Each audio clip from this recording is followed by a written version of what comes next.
Hare Krishna everyone, Radhe Radhe. I hope all of you are good and it's good to see you back. So today we are going to discuss about text 21 as in Shloka 21 chapter 2 Bhagavad Gita. We are going to discuss about the relationship of the soul and the supreme soul. So let's get started directly. The shloka starts like वेदाविनाशिनं नित्यं या एनम् अजम् अव्ययम् कथं सा पुरुषा पार्थ कं घाटयति हन्तिकम्, which means, O Partha, how can a person who knows that the soul is indestructible, unborn, eternal, and immutable kill anyone or cause anyone to kill?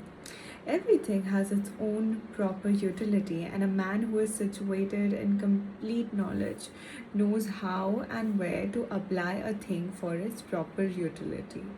Similarly, violence also has its utility, and how to apply violence rests with the person in knowledge. Although the justice of the peace awards capital punishment to a person condemned for murder, the justice of the peace cannot be blamed because he orders violence to another person according to the codes of justice. In Manu Samhita, the law book for mankind, it is supported that a murderer should be condemned to death so that in his next life he will not have to suffer for the great sin he has committed. Therefore, the king's punishment of hanging a murderer is actually beneficial.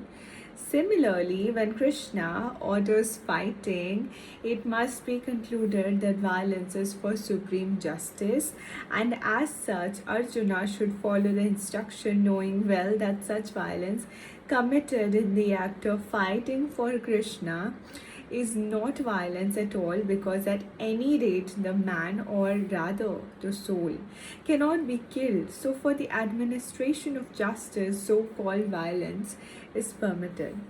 A surgical operation is not meant to kill the patient but to cure him.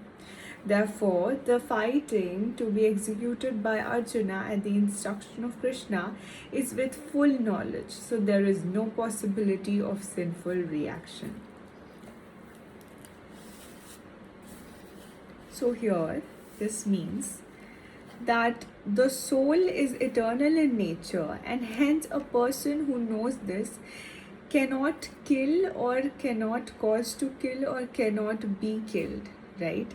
So everything is used for a proper utility, as per Sri Krishna, what he says. Even violence is used for a particular reason or a purpose. It is not done just randomly. So a man who knows how and where and when to apply violence so that they can state back justice, restate justice, that is the whole reason of why violence in some places it's okay. But this does not mean that I'm encouraging any of violence in this video, just to let you know. So the example is given here. For murder, some capital punishment is given by the justice of peace, and it cannot be questioned that by being a justice of peace, you're giving something as violence for committing violence. So this is why it's important to understand that not always violence is considered wrong. Sometimes it is a justice served. So Manu Samhita says that murderer is killed so that in the next life he doesn't need to suffer for his sin. That's the reason that they are given capital punishment, so that to balance the sort of sin that they have committed, to balance the negative karma that they have indebted in their own karmic account. It's very important. But it should be done by the law or the state or the law of God. Hence, Sri Krishna orders Arjuna to fight And this violence is for the establishment of dharma in the whole nation. So this is permitted. Now Arjuna fighting for Krishna like a surgical operation. It's like a surgical operation which is used to cure the patient. For example, if a generation has a lot of wrongdoers or murderers, then that is where Sri Krishna is trying to tell in the battlefield of Kurukshetra that these people have done wrong to not just you and your family but everyone else outside, and hence because of that they deserve violence. They need to go so that dharma and the rules can be re-established again. So this will not lead to any sinful reactions for you in your life, Arjuna.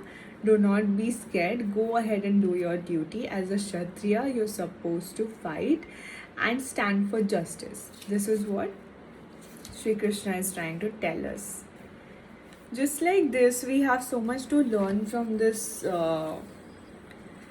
shloka. It is about fighting for what is right. A lot of times I've seen people that even after noticing something wrong happening, they don't take a stand because they think that they'll look bad, or they'll not be liked and all of these things. But at the end of the day, the silence of a wise person is 10 times more costly than the noise of the fools. So it's very important to stand up for what is right and to support what is right and not be afraid of it. So calling out the truth for what it is actually helping and standing in the side of dharma. That is what Sri Krishna tells, to be fearless when it's time of truth, to be fearless when it's time of dharma. So that sort of a fight is a good fight. It's not a bad fight. Fights are not always bad. Some of the fights are really, really good to establish laws and orders. So that's all we have for today to learn. I hope you guys are doing your chanting, and tomorrow I'll be back with another video where we are going to do Shloka 22. Until then, take care of yourself and make sure you're doing the Nam Jap every day. Yeah, so I'll see you again. Hare Krishna, Radhe Radhe.